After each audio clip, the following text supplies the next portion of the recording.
is in real estate. I know all of you, real estate is very close to Kenyans. A kaploti. Who has a kaploti here? Or who wants to get a kaploti here? He has invested in real estate. His company now earns how much? Let me not talk a lot. Reuben Kimani. I'm the co-founder and CEO of Username Investment. I have two other directors with me who founded the company with me. Let's start about how you started. Right now you have over 500 employees in your company. How did you start? How hard was it? How easy was it? Okay, it's not 500 employees. I have to correct that. We have 50 direct employment. We talk about quality employment. We have maybe more than 500 who depend on our ecosystem. We have come from very far. Username was, allow me for some few minutes. Yeah, that's true. Until 2nd of July of 2015, 3 years ago, I was employed. But Username was registered in 2010. Remember, my first ever small business was when I was in Standard 6. Oh, wow, what is it? I usually say my first ever business was in the service industry. That's how I knew, I think I can do something. This kind of person who is a bit curious. So I have been employed in many places, worked with the Revenue Authority. The recent one was Safaricom until 2015 to do all manner of things. I remember when you are registering, you told the lawyer, hii kampuni inastahili kufanya kila kitu. Coming from a background where I felt I needed to do entrepreneurship, I combined the two. That's how I chose real estate. But of course, I've been having friends who share similar things. Over time, you talk with people, and this thing somehow came naturally, and that's how we got founders. 2013, we joined hands. We started with two founders. I remember we met somewhere in Tomboya. We're trying to find ways of building affordable housing as early as 2012 up or 2013. And we met somewhere in Tomboya in Akastri. We talked, did so many plans. The way you write this notebook, unajaza vitu zingi, hata ujui ni umeandika hapo. Then we realized we needed to do something, but real estate needs money. And that was a big thing, a big issue. Yeah, the real estate has big money, and we're going to go to the real estate sector. I know most of you have questions about buying land and stuff. But how did you get to fund your company? Anyone in real estate will tell you the biggest issue is funding. You need millions and millions of money. I remember we wanted to buy a piece of property. You can't go to a supermarket with 1 kg of sugar, right? That's not a supermarket. So you needed stock and inventory. We realized you needed to buy a bigger piece of property, add value to it, subdivide, and offer to Kenyans. Property is so easy, straightforward. You buy property, you stay for some time, of course, in the right areas. After some time, you get value. So what we did, we realized we needed like more than 5 million shillings. To be honest with you, even $500,000 was not there. So we met and decided, how do we get 5 million? Well, we realized this thing cannot work. That's some of those questions you ask, then nasema, wacha tujibu hii kesho. So what we did, we said, now you have to go. You are two of us initially. You have to go and ask your bank the maximum amount they can give you. I realized I could get 1.8 million. I had saved some money, and then I realized I'm closer to getting 5 million. Then for him, he could get 1 million shillings. So that was like 2.8 million. Then we said, we still have a shortfall of, that is about 2.2 million. And this guy and that is for buying the shamba. We had some friends. I remember I met everyone I could. I used to have tea, coffee. Tulikuwa nakutana na watu hata sijui. Nakutana, give them, some of them used to look like me. Give them the vision. I was like mad. Let me tell you, when you meet your family, relatives, and all those people you think love you or trust you and share your ideas, they will not respond, hey, this is very good, you suck. No, they will not do that. Most of them will pull back. They listen to you. They first doubt whether you can do it. Some of them don't blame them. That is how the world works. So some of the people who loaned us money at that point, they are people who are not even family. Let me tell you the truth. And the other thing we realized in real estate is one benefit. You can also partner with landowners. So what we did, we told this guy, we'll pay you this amount. He was requesting for 100%, of course. We paid a certain amount, which was more than 75% at that time. That's how we were able to fund the first ever project. Yes. It was somewhere in Konza. That was in 2013. I was still employed. We woke up one day. We stayed for so long. We bought it in 2012, but we launched in February of 2013. That we amuka siku moja. We gathered, say, went somewhere in first floor with my friend. His name is Julius. We sent so many emails. I think we sold that is like 70% of the project in the next 3 months. From friends, we are pushing. Unajua hapa unaona, this money I've borrowed against nothing, and if I don't sell anything, I'm done. This is it. I'm done. There's nothing to explain. I've used all my savings, and we really were on the corner.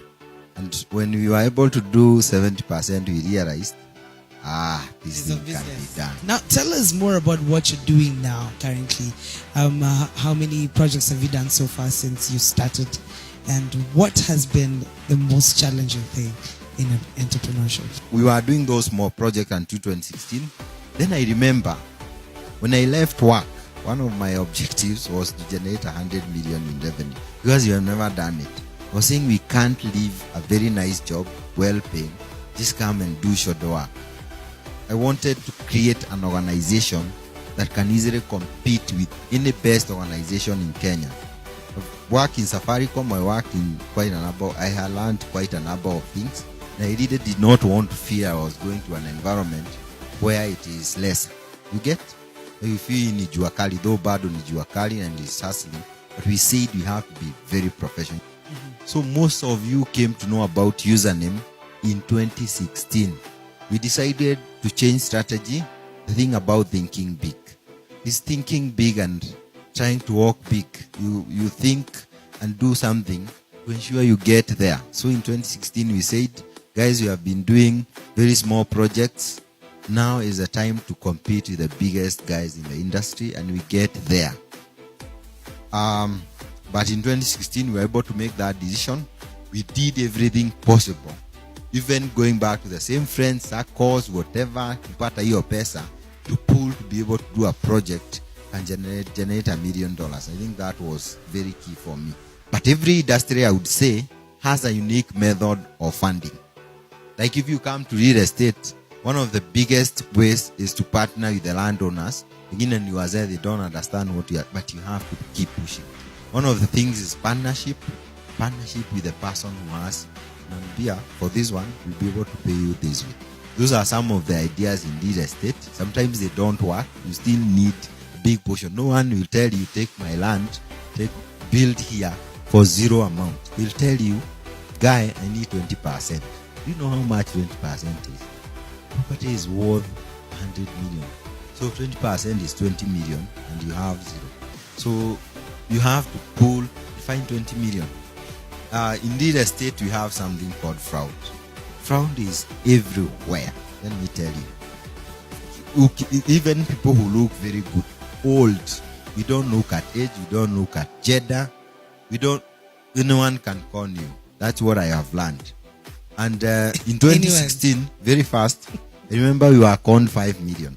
And that's the time we didn't wanted to become bigger. So we paid a deposit as we were looking for more money. Kube, the guy had 2 titles.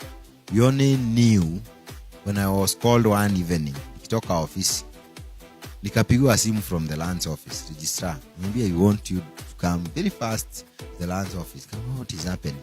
He to give me a brief. So then immediately, even without asking, I knew I have just lost money. From there up to this time, I think we are on the 30th project.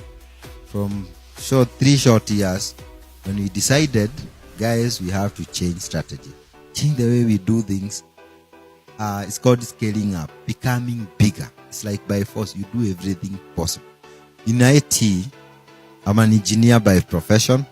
In IT, we call it brute force. You just do everything possible. So, you might be in an industry, maybe yours is not affected by fraud. but you also need to deal with trustworthy people. Even in entrepreneurship, I would say deal with people you feel you can be able to trust.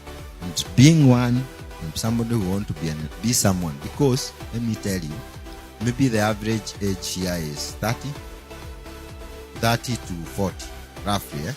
How many years do we have to do this? We have maybe 50 more years. You want to become so big, Akina Chris Ruby and many other guys in Kenya who look like they have made it. You want to get there. You must get there by being trustworthy. That's something I've learned. There are so many temptations. You can go with somebody's money, especially in real estate, if you want. Get millions of shillings in deposit. Even before delivering that title deed, you can decide to run away with it. Don't compromise 5 million when one day maybe you can impact billions of people and ending up becoming $1 billion enterprise. So I have learned that, and for me, ethics is key. Even for people you work with, for me that is the first very important thing. There are a couple of guys I've talked with here who are very interested in investing in the real estate in the country. Where do you see the real estate in the country going forward? You've talked about there's also the Big Four agenda that's and housing is very big on it. Maybe you can tell us more opportunities that you see in the real estate in Kenya right now. I think the biggest term all over Kenya is the Big Four, and the most vibrant is the housing. No one is talking about the others. I don't know why. The biggest is housing, affordable housing, and you look. I usually say, if you go to any room like this one, ask how many people have their own homes. How many people have their own homes? The other question is, how many people would like to have their own homes? Because that's the business we do. We are trying to settle you by offering affordable solution. So for me, affordable housing, because there are so many people, they mentioned about a deficit of 2 million. I think you have heard that time and again, accumulated over years, people who need housing. But if you look at our incomes, they say 75% of people employed, people who can get loans, and less than 50,000. Very bad figures. If you want to be in Karen, right? Or here in Runda, kuna mtu hataki kuwa kieleleshwa, tuongee ukweli. But why do you hear that there are vacant houses in Kilelesho? Very simple. People cannot afford them. They want to be there, but they can't. So we have to address the issue of the way the government is really trying to do it. Government is a bit slow, not like private sector. They're really trying to do it, but in the private sector, I think the biggest opportunity for entrepreneurs, anyone who can, even you, is to be able to offer something that people can afford to buy with a very small salary. But on a general perspective, real estate will continue to be vibrant, if you ask me, because of something called rural-urban migration, urbanization. All of us are coming to town, never going back to the villages. I went to the village the other day where I grew up. There's no one there, and they are not going back. They want to stay here or Nakuru or Mombasa or wherever. That phenomenon will continue increasing. We put a lot of pressure on the land resources we have.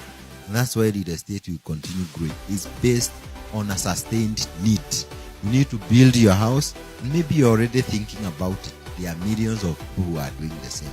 At the point we are in Africa, especially in Kenya, real estate will continue growing for a long time because of need. Good stuff. So invest in real estate. What are the last, as I now take it to the floor, the biggest lessons you have learned through the years in entrepreneurship? Okay, I think I'll start with the most important. I talked about scaling up, and this is something I really like sharing, especially when I meet my fellow entrepreneurs. Something that keeps me awake. We run Kienyeji businesses, something that I have learned over time, and it works so badly against us. The people who don't want to pay tax, right? That's why people hide. There are people who are there in the village, they don't want to be in the limelight because they think they lose a lot. Basically, you are the person losing because, like he said, we do a lot of branding ourselves. We pride ourselves as having the biggest following in social media for real estate organization. Checked in Facebook, we have 366,000 followers. We do a lot of sales and we get a lot of Kenyans buying via social media. So you do a lot of branding. So what I'm trying to say, you need to create, we call it corporate. You need to create a corporate organization for the idea you have. Branding is important, but what I was trying to do in a bigger way, don't do Kienyeji kind of business. People will not trust you. You will not have the effect of, like right now, when we started the first project, remember we depended on our friends. If we went along that path, we would not be where we are. Right now I have customers I don't know. Wengine wako US, Australia, all over. Be professional in your work so that you can grow. And that rides so well with thinking big. Think very big. You need to brand. You need to expand. You need to get capital. You need to get other founders who can tell you what to do. This guy, that's how you think. And it's not just thinking. Thinking is so easy. But the moment you go doing it, you'll fail at the first instance. Most of the time. But don't give up. Keep looking for other ways. Continuously.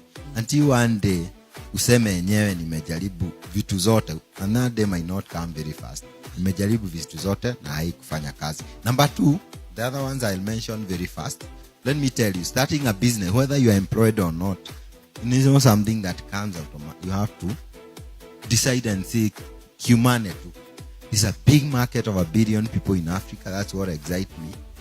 People who are really developing, young people like us who have smartphones, who have big following in social media. We have to think bigger and find ways of expanding to those markets. Basically, that's the kind of mentality that we need to push. Think big and try to move to the next direction and scale up. The last thing, you need a team. She talked about this coming natural, and I would say that don't hire because you want to pay less. Let me tell you, you are losing more. Hire the right people. That's what we do. We pay them maybe enough money. You can go to Safaricom or come here. It is almost the same environment. Because what we are looking for is the outcome and the output that we need from you. That's how to become